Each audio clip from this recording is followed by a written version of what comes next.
স্মরণ করবা, তোমার দিল নরম হবে, আখিরাতমুখী প্রস্তুতি নেওয়া তোমার জন্য সহজ হবে।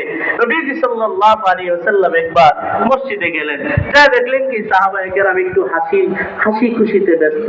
তো নবীজির সাহাবী তো এমন আদর্শ, এমন চরিত্রের অধিকারী, তাদের হাসি খুশিও ইবাদত, ঠিক কিনা বলেন?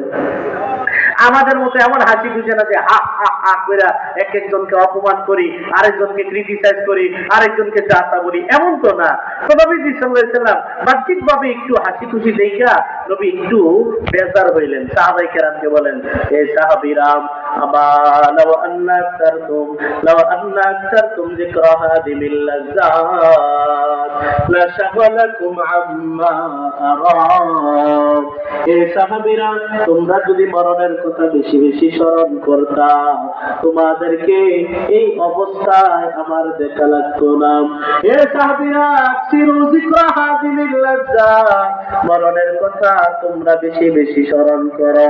নবী বলেন, ফাইন্নাহু লাম ইয়াতি আলান নাসি আলাল কবরি ইয়াউমুন ইল্লা তাকাল্লামা ফি। কবর আদম সন্তানকে প্রত্যেকদিন ডাক দিয়া বলে, ইবনা আদম, হে আদম সন্তান, আনা বাইতুল ওয়াহদা।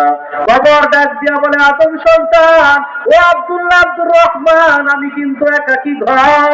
আনা বাইতুল ওয়াহদা, আমি কিন্তু একাকী ঘর। আনা বাইতুল গুরবা, আমি কিন্তু অপরিচিত ঘর। আনা বাইতুত তুরাব, আমি কিন্তু মাটির ঘর। আনা বাইতুদ দুর, আমি পোকামাকড়ের ঘর। সাবধান, আসবা তো প্রস্তুতি নিয়ে আসবা।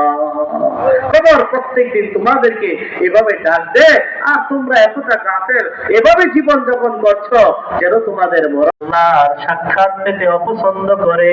কারিহাল্লাহু লিকা, তার সাক্ষাৎ পাওয়াটা আল্লাহ অপছন্দ করেন।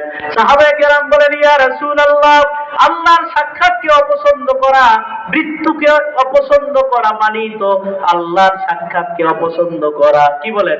মৃত্যুকে অপছন্দ করা মানেই তো কি আল্লাহর সাক্ষাৎকে অপছন্দ করা, কারণ মৃত্যুর মাধ্যমেই তো কি হবে, আল্লাহর সঙ্গে সাক্ষাৎ হবে। তো সাহাবায়ে কেরাম বলেন, ইয়া রাসূলুল্লাহ, কুল্লুনা ইয়াকরাহুল মাউতা, আমরা তো সবাই মরণকে অপছন্দ করি, তার মানে কি আমরা আল্লাহর দিদারকে অপছন্দ করি? বিষয়টা কি এমন? নবী বলেন, আরে না, ইন্নামা যালিকা ইনদাল মাউত, বিষয়টা হলো মরণের সময়। ইযা বুশিরাল আবদু বিরহমাতিল্লাহি ওয়া মাগফিরাতিহি, বান্দাকে মরণের সময় যখন আল্লাহর ক্ষমার ব্যাপারে সুসংবাদ দেওয়া হবে, এই বান্দা বেকারার হয়ে যাবে, অস্থির হয়ে যাবে, বান্দা আর দুনিয়ায় থাকতে চাইবে না। বান্দা বলবে, আমি তাড়াতাড়ি যেতে চাই, আমি আমার বন্ধুর সাক্ষাৎ পেতে চাই। সুবহানাল্লাহ।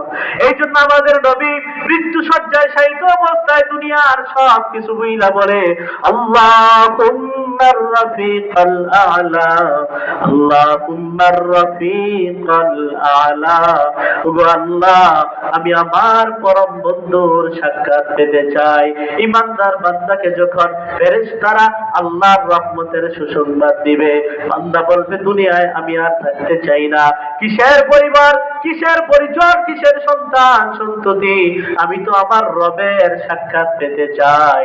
নবী বলেন, বান্দার এই অবস্থা যখন হয়, আহাব্বাল্লাহু লিকা, আল্লাহ তার সাক্ষাৎ পেতে পছন্দ করেন। সুবহানাল্লাহ। আল্লাহ তার অপেক্ষায় থাকে যে, আসো বান্দা, তোমার সঙ্গে আমার পরম